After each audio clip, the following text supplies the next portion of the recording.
চুলটা বড় হয়ে গেছে গো, কাটতে হবে। হ্যাঁ চুলটা কাটতে হবে। চুলটা মনে হচ্ছে কোঁকড়ানো হবে। কোঁকড়ানো কেন হবে?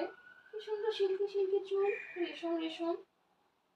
না না মনে হচ্ছে দেখো না পিছন দিকে কিরকম কোঁকড়ানোর মতন দেখাচ্ছে গোল গোল ঘুরে ঘুরে। না, সিল্কি সিল্কি চুল হবে, কোঁকড়ানো চুল হবে না। ওর আমার মতো চুল হবে, তোমার মতো হবে না। মানে কি আমারটা চুল তাহলে মহিষাসুরের চুল বলতে চাইছি নাকি আমার চুলটা? হ্যাঁ, জিজ্ঞেস করেছো বলে কি বানিয়ে বানিয়ে বলতে হবে যে তোমার চুলটা কি সুন্দর, হাওয়ায় উঠছে, হাত দিলে একদম স্লিপ কেটে চলে যায়।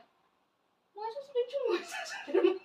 আমার চুল মহিষাসুর, আমার চুলটা মহিষাসুরের মতো নাকি? দেখেছো মামুনও হাসছে। ঠিক আছে কালকে তাহলে দেখি ভালো করে শ্যাম্পু নিয়ে আসবো একটা, রয়্যাল মার্ট থেকে শ্যাম্পু নিয়ে এসে দেখি চুলটাকে সিল্কি করবো কালকে।